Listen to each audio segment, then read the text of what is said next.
কৃষ্ণ জয় গুৰু শংকৰ। আজি আমি পাঠ কৰিবলৈ ওলাইছোঁ পাষণ্ড মোদন।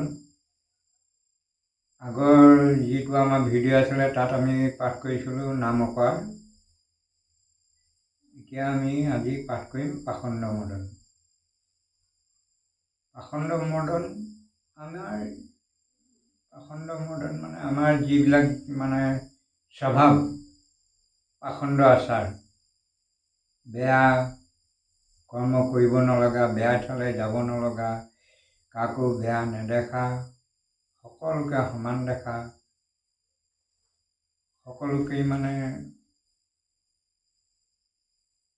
বেয়া দৃষ্টি চোৱা, এইবিলাককেই পাষণ্ড বুলি কয়। আমাৰ চতুৰ্বিংশতি অৱতাৰত গুৰুজনাই লিখিছে দ্বিতীয় কীৰ্তনত। দ্বিতীয় কীৰ্তনৰ শেষৰ ভাগলৈকে আছে, নিশ্চিন্তে চৰণ নাম নলয় তোমাৰ, সদায় প্ৰমত্ত লোকে পাষণ্ড আচাৰ। যিসকলে ঈশ্বৰৰ চৰণ চিন্তা নকৰে, সদায় বেয়া কামতেই তেওঁবিলাকৰ মন নিমগ্ন হৈ থাকে, সেইসকলকে আচলতে পাষণ্ড বুলি কৈছে। গতিকে আহক আমি এই পাষণ্ড আচাৰবিলাক দূৰ কৰি আমাৰ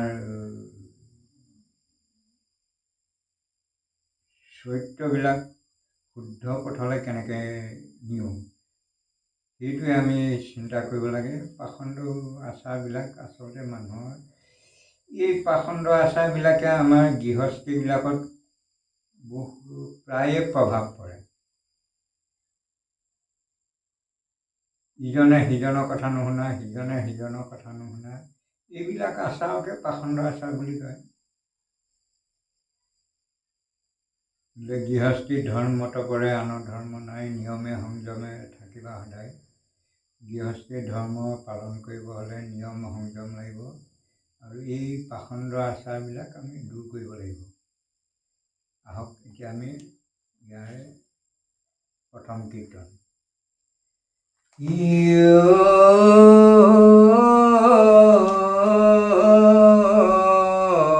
কলিৰ ধৰ্ম হৰি নাম জান,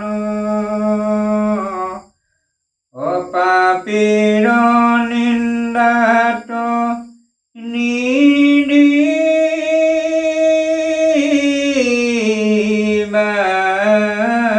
কাণ, কলিৰ ধৰ্ম হৰি নাম জান, অপাপীৰ নিন্দাত নিদিবা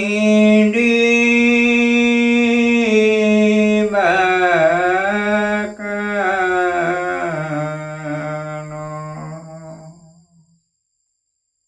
এতিয়া ঘোষাই আমাক ক'লে কলিৰ ধৰ্ম হৰি নাম জান। কলিত একমাত্ৰ ধৰ্ম হৈছে হৰি নাম।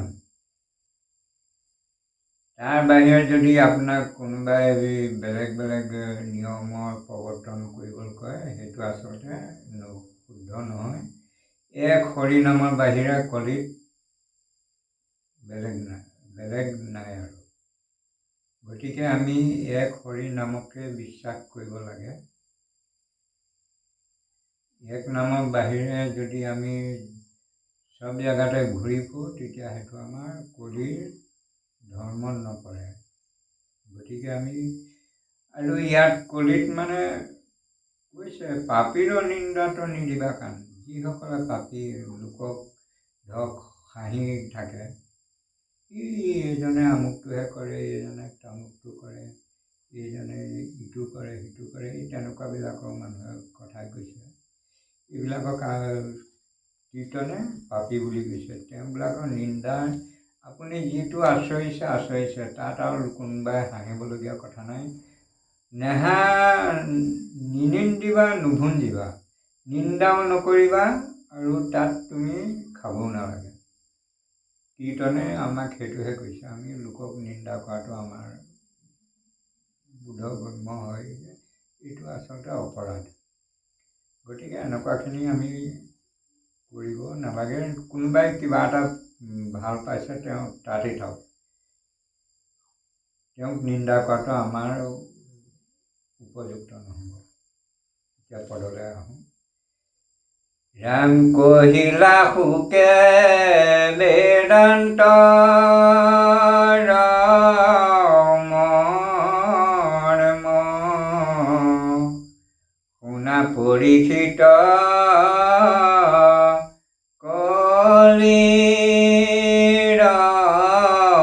ধৰ্ম। কলিহে শ্ৰেষ্ঠ চাৰি যুগ মাজে, অসংখ্য কলিক জ্ঞানী সমাজে।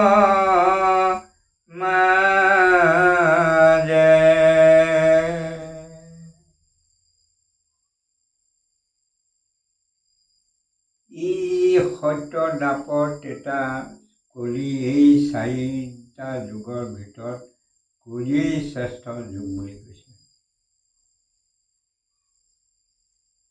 ইয়াক বোলে জ্ঞানী লোকে প্ৰশংসা কৰে এই কলি। কলিটো এটা ইমান ভাল। আচলতে ইয়াৰ ভাল হোৱাৰ এটা কাৰণ হৈছে আপুনি হৰি নাম ল'লেই কলিত তৰিব পাৰে। বাকীকেইটা যুগত আপোনাৰ যাগ যজ্ঞ পূজা পাতল এনেকুৱাবিলাক আছিলে, ধ্যান, কিন্তু কলিত এইবিলাক একো নাই। মাত্ৰ কলিত আপুনি এক ঈশ্বৰৰ গুণানুকীৰ্তন শ্ৰৱণ কৰক, ইয়াতেই আপোনাৰ সকলোখিনি বিঘিনিৰ পৰা দূৰ হ'ব আৰু ঈশ্বৰমুখী হ'ব আপুনি। ৰাম প্ৰয়াসে সিজে কলিত পুণ্য, কলিৰ যেন মহাগুণ,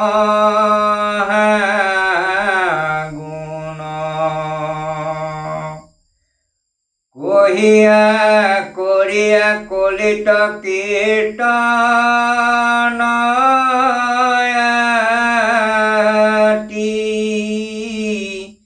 পাৱৈ বৈকুণ্ঠ চৌত্ৰিশ জাতি। ই কলিত বোলে অপ্ৰয়াসেই সিজে আপোনাৰ পুণ্য। ইয়াত অপ্ৰয়াসে সিজে মানে আপুনি কষ্ট কৰিব নালাগে। আপুনি 5 মিনিট বা আধা ঘণ্টা একচিত্তে কায় বাক্য মনে একচিত্তে যদি আপুনি ঈশ্বৰৰ গুণানুকীৰ্তন কৰিব পাৰে, তেতিয়া আপোনাৰ কলিত অপ্ৰয়াসে আপোনাৰ পুণ্য পাব। কৰিও কলিত কীৰ্তন আতি পাৱৈ বৈকুণ্ঠ চৌত্ৰিশ। আপুনি যদি কলিত হৰিৰ কীৰ্তন কৰে, এই হৰিৰ কীৰ্তন কৰিয়ে বৈকুণ্ঠক এই 34 জাতিয়ে বৈকুণ্ঠ পায় বুলি কৈছে আপোনাৰ কীৰ্তনে। সত্য যোগে কৰি ধ্যান সমাধি, তেতাত সমস্তে যজ্ঞ আৰাধি, দাপৰে পূজি নানা ভক্তি ভাৱে, কলিত কীৰ্তনে গতি পাৱে।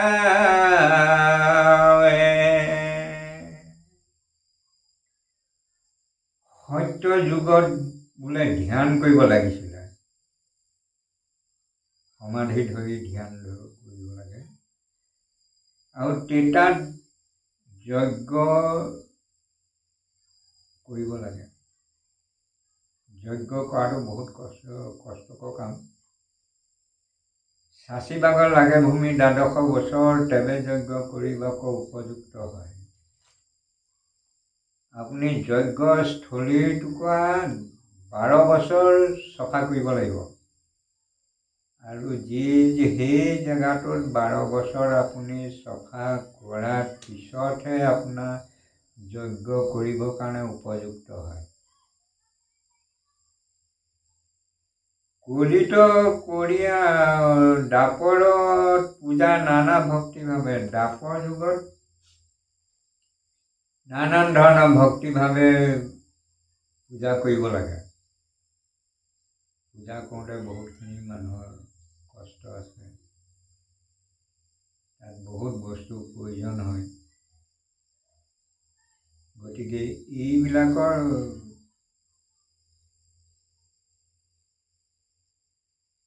প্ৰয়োজন হয়, অৰ্থ ব্যয় হয় পূজা পাতল কৰিবলৈ যাওঁতে।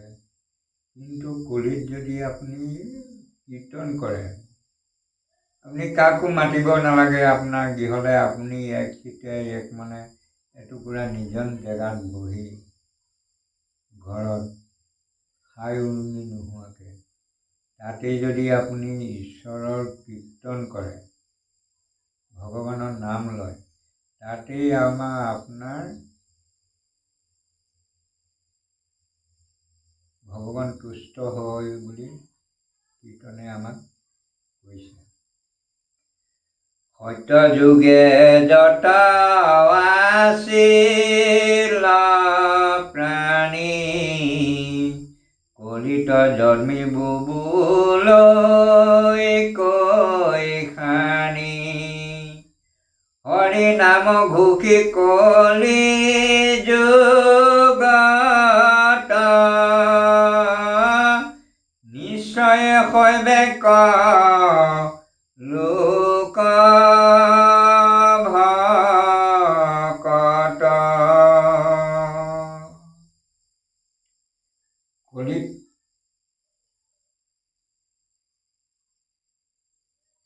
হৰিনাম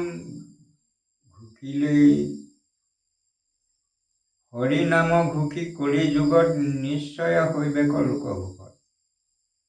হৰিনাম ঘোষি আপুনি হৰিনাম গাই আপুনি ভকত হ'ব পাৰে বুলি কীৰ্তনে কৈছে। কলিত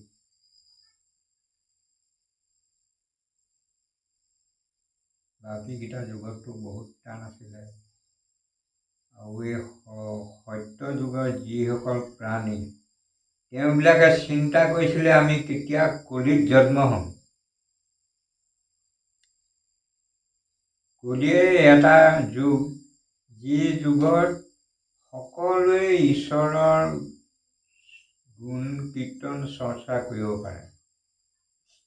সেইটো কাৰণে কলিত সকলোৱে প্ৰাণীয়ে চিন্তা কৰিছিলে কলিত আমি কেনেকৈ জন্ম গ্ৰহণ কৰিব পাৰোঁ। দুখৰ নিধি কলি যদি পাপী, আছে মহাগুণয়াত তথাপি, কেৱল কীৰ্তনে সংসাৰ তৰি, বন্ধ চিন্দি হৈ আপুনি হৰি। কলিত কীৰ্তনে শৈবে ভকত, আত পৰে লাভ নাহি লোকত, আমাৰ বোলে চিতনে দাৰি, একাদশ স্কন্ধে চাৱা বিচাৰি।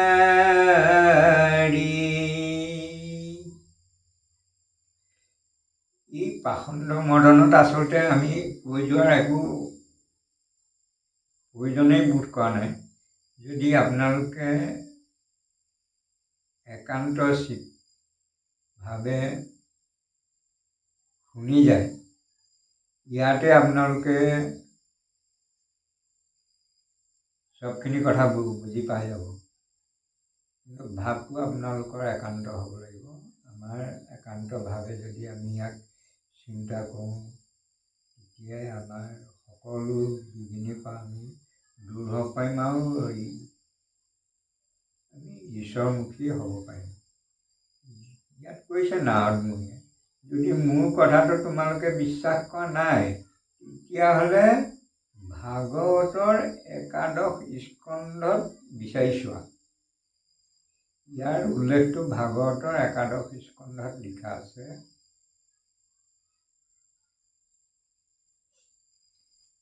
কলিৰ লোকৱাতি পাপমতি,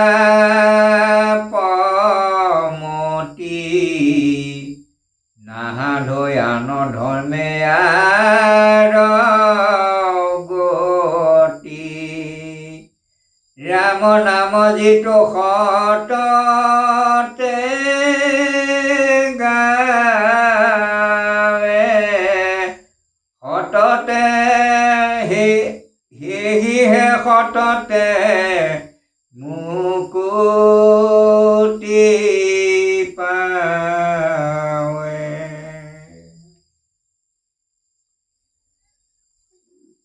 কীৰ্তনে ক'লে কলিৰ লোক অতি পাপমতি হ'ব।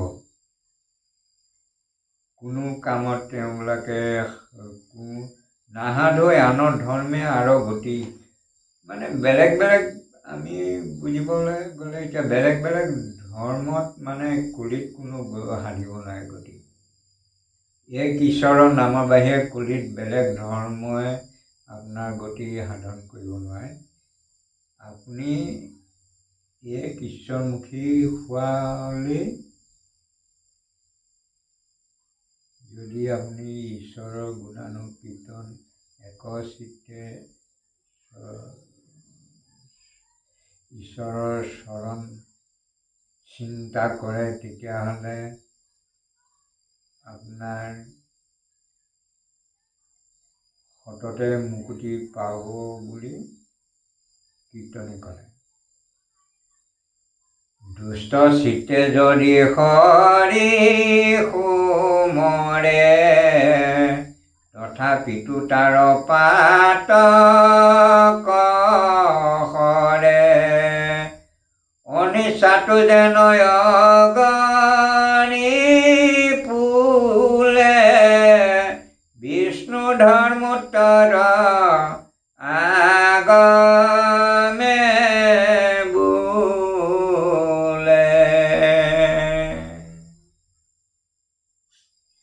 আপুনি যদি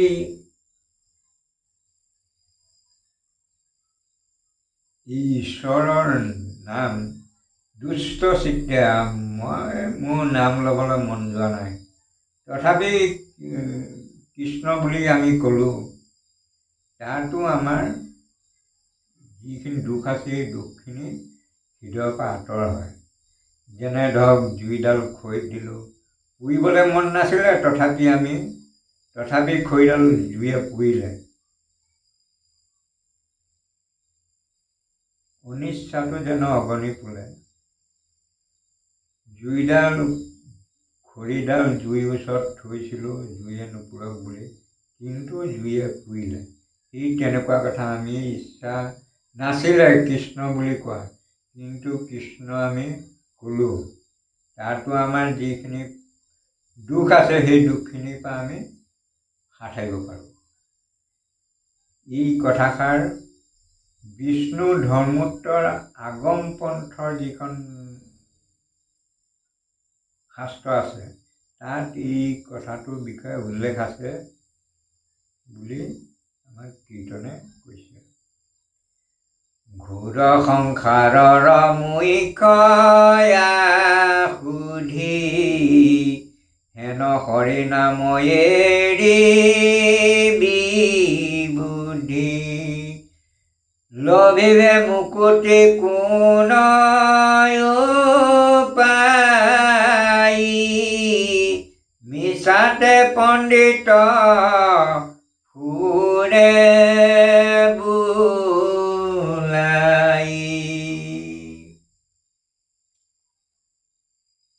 ঘোৰ সংসাৰৰ মুখ্য ঔষধি হেন হৰিনাম এৰি বিবুধি।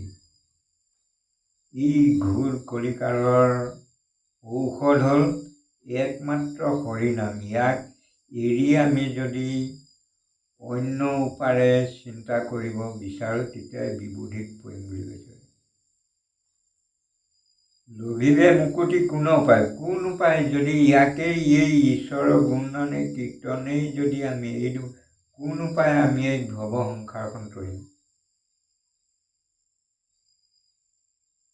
আৰু যদি বেলেগ উপায়ে আমি ভৱ সংসাৰ তৰিব পৰা উপায়টো বিচাৰি ফুৰোঁ, মিছাতে পণ্ডিত, মিছাতে আমি কিছুমান কথা ব্যাখ্যান কৰি ইয়াক বোলালোঁ তাক বোলালোঁ, এইটো কৰ সেইটো কৰ, এনেকুৱা যদি আমি কৰি থাকোঁ তেতিয়াহ'লে আমাৰ এইটো বিবুধি হ'ব বুলি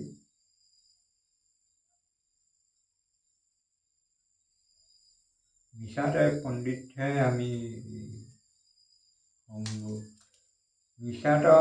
মিছাতে পণ্ডিত ফুৰে বোলে। মিছাতে পণ্ডিত মই বহুত জানো, এইবোৰ এনেকুৱাবিলাক কৰি ফুৰিলে নহ'ব, পণ্ডিতালি কৰিলে নহ'ব। হে ৰাম নাৰদে কহন্ত মুনি মাতি, আশ্চৰ্য দেখি আতি। হৰি হেন নাম আশ্ৰয় ব্যাপী, সংসাৰ তাপত মৰৈ তথাপি।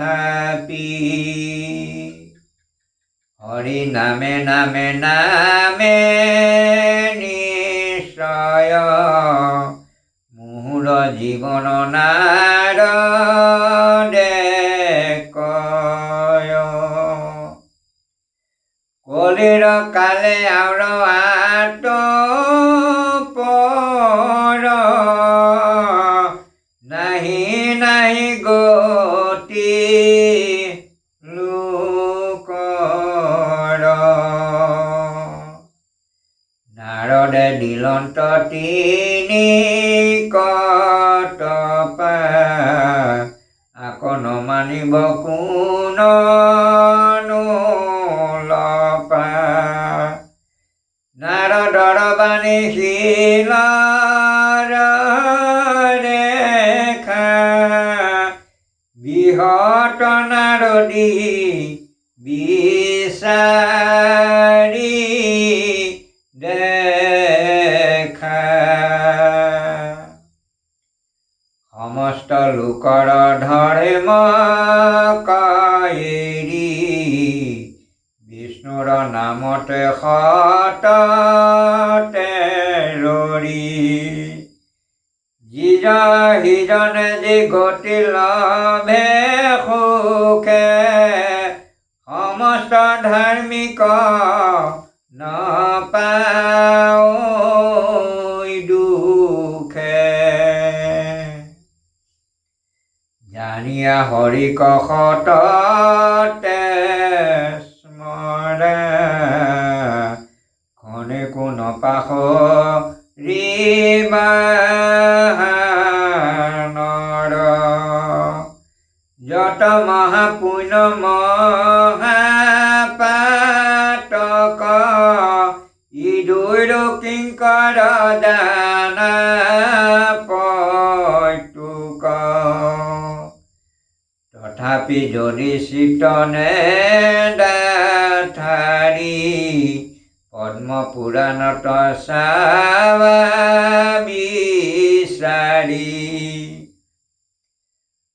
বৃহৎ সহস্ৰ নামত আছে, নপাইলে আমাক নিন্দিবা পাছে। কহিলা সুকে পৰমাৰ্থ বাণী, মহাভাগৱত শাস্ত্ৰ প্ৰমাণী নেৰিবা কীৰ্তন দুষ্টৰা বোলে প্ৰবৃত্ত কৰা হৰি হৰি ৰুলে হৰি ৰাম ৰাম ৰাম। এতিয়া আমি আগবাঢ়ো দ্বিতীয় কীৰ্তনলৈ। পাখণ্ড মৰ্দন ঘোষা।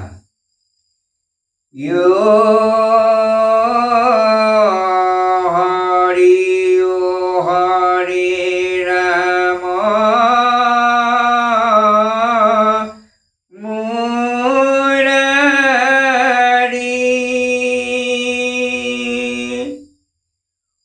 কীৰ্তনৰ নিন্দা সহিতে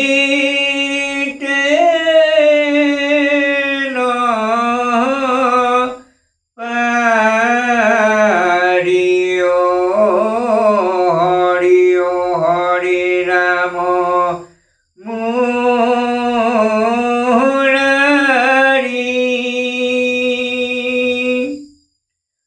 কীৰ্তনৰ নিন্দা সহিতে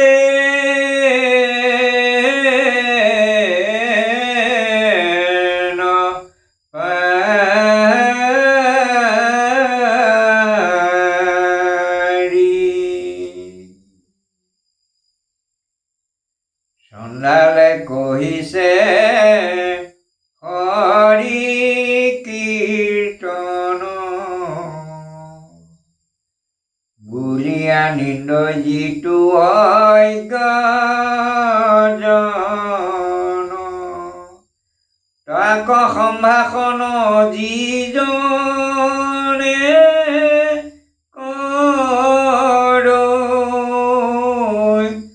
আজন্মৰ পুণ্য কেখনে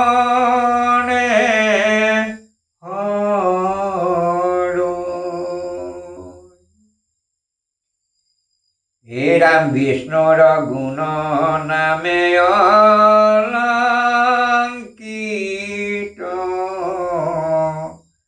অন্ত যে জীৱা কৰি আছে গীত তাক নিন্দা কৰে যিটো কুমতি পুণ্য নাখি যাই অধুগতি।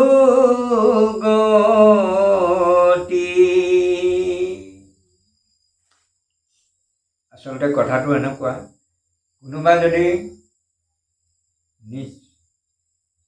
বেয়া মানুহ তেওঁৰ মুখত যদি আমি হৰিনাম শুনো তেওঁক আচলতে নিন্দা কৰিবলৈ কীৰ্তনে মনা কৰিছে।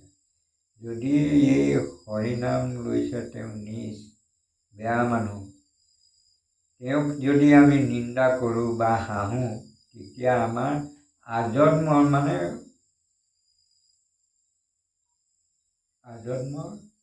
যিখিনি আমাৰ অতীতৰ পৰা আমি পুণ্য কৰি আহিছিলোঁ সেই পুণ্যখিনি আমাৰ ক্ষয় হ'ব।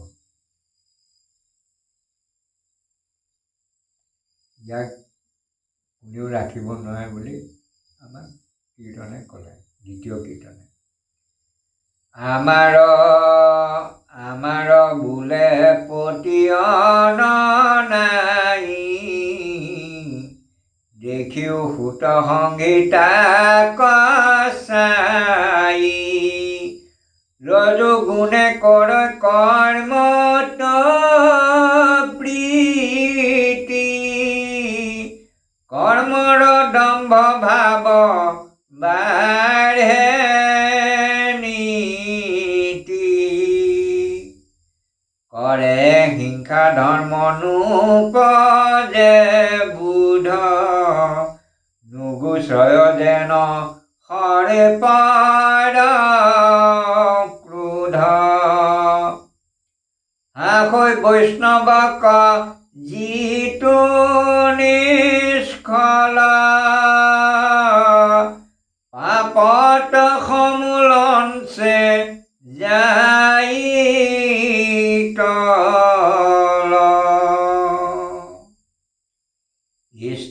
জন জন যৌৱন মোদে অন্ধ হৈ দিব্য বিদ্যা গৰ্বৰ পদে বিষ্ণু বৈষ্ণৱক জম পায়ানিন্দৈ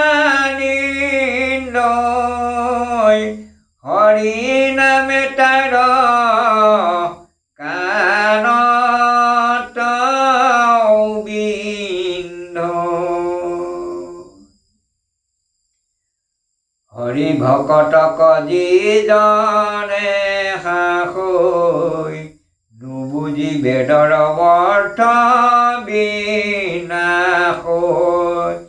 জগততে বিষ্ণু আচন্ত ব্যাপী শুনিও কটাক নুবুজয় পাপী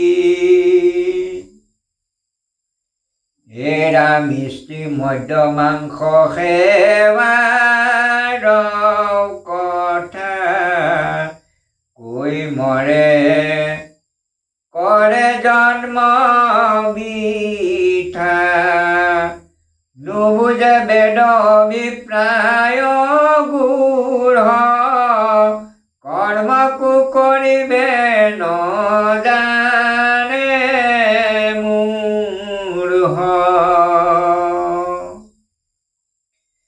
মূৰ্খ হৈয়াবলৈ মই পণ্ডিত নষ্ট কৰি ফুৰয়ানৰ চিত্ৰ নিষ্কামে কৰিয়া সকল কৰ্ম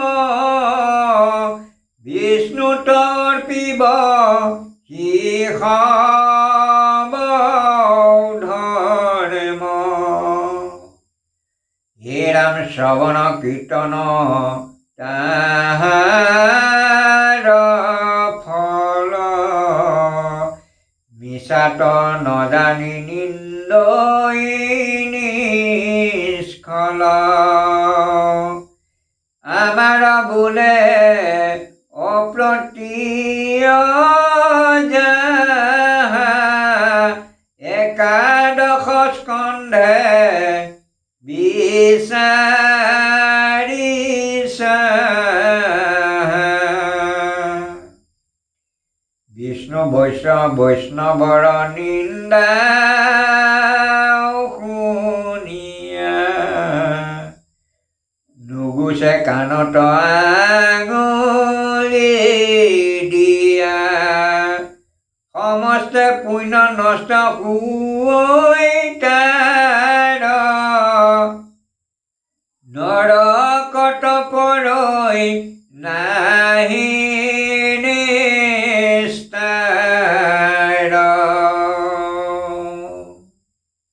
ইয়াতে এষাৰ ডাঙৰ কথা ক'লে বিষ্ণু বৈষ্ণৱৰ নিন্দা শুনি নুগুছে কাণত আঙুলি দিয়া সমস্তে পুণ্য বিষ্ণু বৈষ্ণৱক কৰৈ ধিক্কাৰ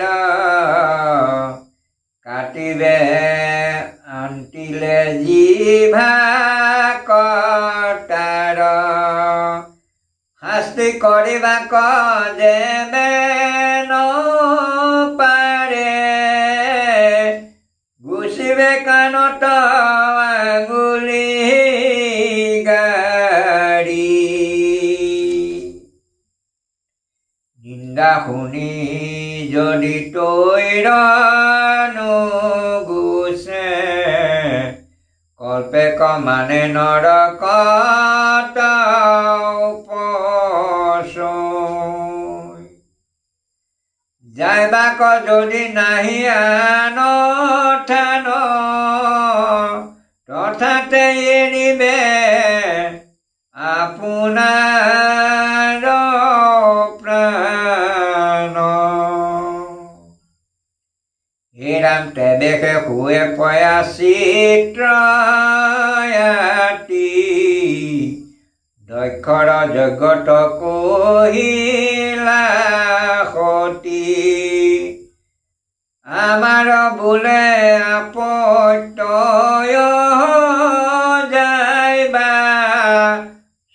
চতুৰ্থ স্কন্ধত বিচাৰি পাইবা। যত তপ ধৰ্ম বেদ বেদাংগ, নাহি নাম বিনে হৰি নাম বিনে নাহি সুসংগ। হেন হৰি নামে নাহি বিশ্বাস, কিমতে এৰাইব মৃত্যুৰ ত্ৰাস।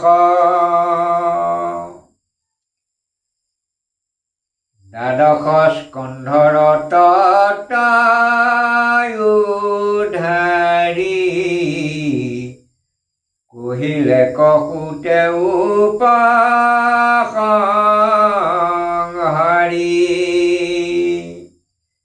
জ্ঞানত কৰ্মত কৰি সম্প্ৰীতি, হৰি কীৰ্তনেহে পৰম গতি।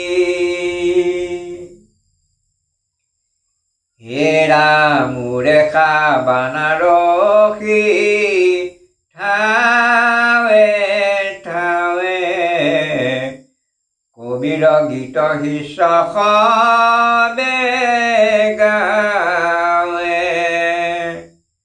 তথাপিতো আখি ফুটিল তাৰ, হৰি কীৰ্তন কৰৈধিকাৰ।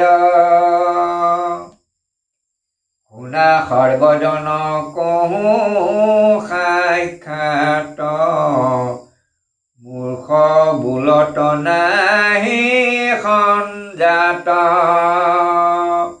বুলুক আখি ভাগৱত চাই, তেবেহে বুজো তাৰ মুনি খাই। হে ৰাম পুৰাণৰ সূৰ্য মহাভাগৱত, বেদান্তৰ ইটো পৰম তত্ত্ব। আক নুবুজি ফুৰে নিন্দা কৰি, তাৰ মুখ দেখি বুলিবা হৰি হৰি ৰাম।